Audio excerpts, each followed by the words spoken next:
going on? What's going on? Oh, I better turn it off. Yeah. Some of that good old deer hoof off that new album. Really like that new album. Sure do. What's going on, folks? It's Friday now. I'm going to do some polls. I amused myself with the poll, you know.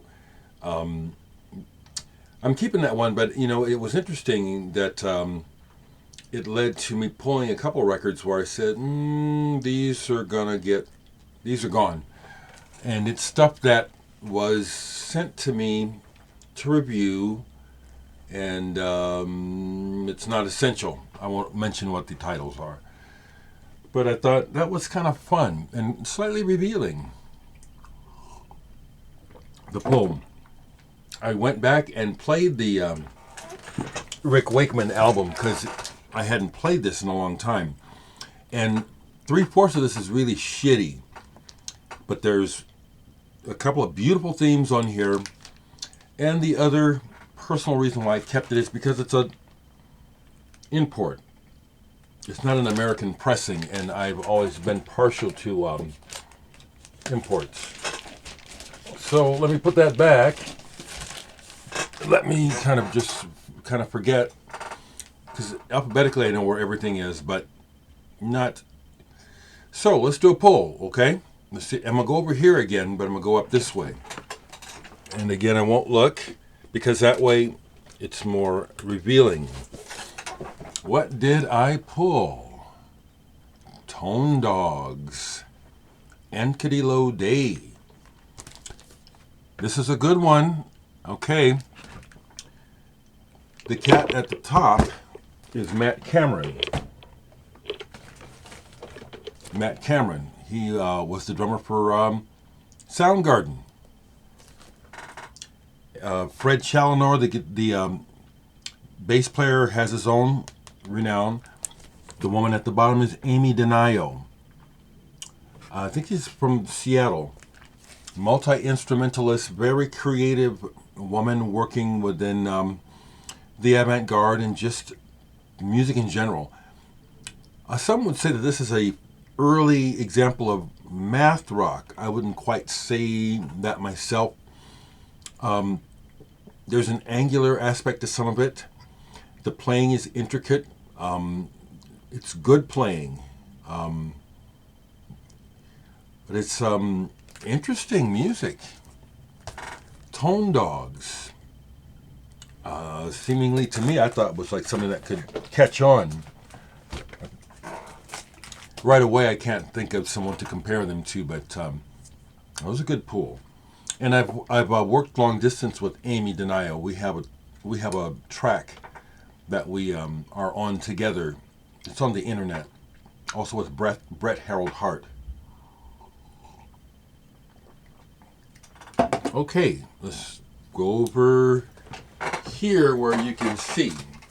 And usually I say, well, I know what all this stuff is, but I'm just going to pull anyway. Oh, geez, I pulled my own album. Okay, see. Okay. Okay, let's try a little harder. I know what that is. Man, I know. Okay, so I'll go back here. Okay, that might be a little more interesting. Oh, stuff is pretty stuffed right here. Well, look at this. I have Empty Sky by Elton John. Original DGM pressing. I don't know how many times this was repressed. Some of the earlier DGM's labels, you could put them up to the light, and they have this slightly reddish color. You can see through them. This is not one of them. I've had a couple of copies of this album. And another part of my history is that when I was a kid, when I was going to radio stations to take tours so that I could get the free records at the end of the tour, back in the 60s, I ended up with before anyone knew who Elton John was, I had a single of Lady Samantha, a promo copy. It's long gone, and that's a whole nother story, which I've told a few times. But yeah, I really like Elton John. Goodbye Yellow Brick Road, I have that. And Don't Shoot the Piano Player. I don't have it anymore, but when that came out, I bought it. Elton John is very good. You all know that. Okay, let's go down right here. It's right here. Ugh, these records, they're so packed together, you know.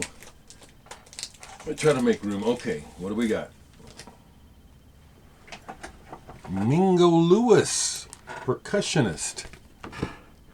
It's interesting how over time, more and more personal connections I can find with these records in my collection. I forget where Mingo Lewis is from, but I think there's a Santana connection or an Al Di Meola. When I haven't played this in a while, but that Latin sort of fusion sort of thing comes to mind when I think about this album. I have to remind myself who's on here. Okay. Oh, it's in cursive, so it's hard to read right now. I haven't played this in a while, but this is good, kind of a fusion album, if I remember. And Mingo, turns out, was friends with some friends of my older brother, and they'd actually played music together, my older brother and Mingo and some of these other cats that I know. Walter McKinney, a guitar player who ended up in the band Rolls Royce, the band with the big hit Car Wash. He was part of that group of Omaha musicians. Cool? So let's go straight back here, and I'll pull. Once again, I'm not looking. I don't know what I have yet. Oh, shit, yes. Love this band, Sensation Spix, based out of Italy. The whole band was in Italian. Loosely associated with prog, they had a real Pink Floyd aspect to their sound. And this is not one of their more collectible albums, and I don't understand why, because I think this is one of their best. Everyone says Portable Madness, and I think that's really good, but I think people are missing the boat on this one. Particularly side 2. Mother's Day is the track. It's one of my favorites. I can hear it in my head right now. Fabulous album. This is a top album in my collection. I'll say it again. I think that folks who think they know the band Sensation Spix haven't really listened to this album. I think they've been paying too much attention to the critical acclaim of the other albums. I think this is one of their very best. Very best. Okay? Another one further over this way. Right behind me. I know what all this stuff is, basically. But I'm going to try and... I could tell what that was already. So I'm going to go below, because I know what that stuff is. Okay, let's see what we got. Swift Rain, Coming Down. Okay, here's one that is a bit of a collector's item. I don't hardly play it, but I don't want to sell it. It's a bit of a country rock album. It's an interesting one to me that it's on the High label. The High label is the label out of, is it Memphis? Am I getting this right? I might be getting this wrong. I got to open it up. It's been so long. No, I got it right. The High label is the label best known for bringing us Al Green. Okay? So this country rock album seems slightly anomalous on the label. And my memory of it is that it's pretty decent, but also that it's, for some reason, kind of a collector's item. So I just can't keep it. I haven't played this in years. So I'll have to pop this on. I'll probably enjoy it more now. That's one thing I have noticed about getting older, and jadedness, and opinions, and being concerned about popular opinion, because we are all affected by it one way or the other, whether we like it or not. But as I've gotten older, it's, I'm much more comfortable with I like what I like, and I'm able to appreciate things more objectively. Things that I used to think I didn't like, It's like, well, boy, I can understand what's going on here now. And so consequently, this might be a good listen today.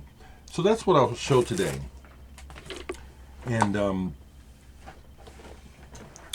I'm personally enjoying a lot of peace and inner satisfaction in my life. My concern is for the world at large. That's where the anxiety comes in. I'm doing fine. But the world is trying to fall apart, so I'm always concerned about that. Anyway, take care. Have a good weekend. Oh, wait, no, it's not the weekend. It's Thursday, okay? And it's the St. Patrick's Day. See, that really kind of doesn't mean much to me, although I actually have Irish blood on my dad's side. So, happy St. Patrick's Day, people.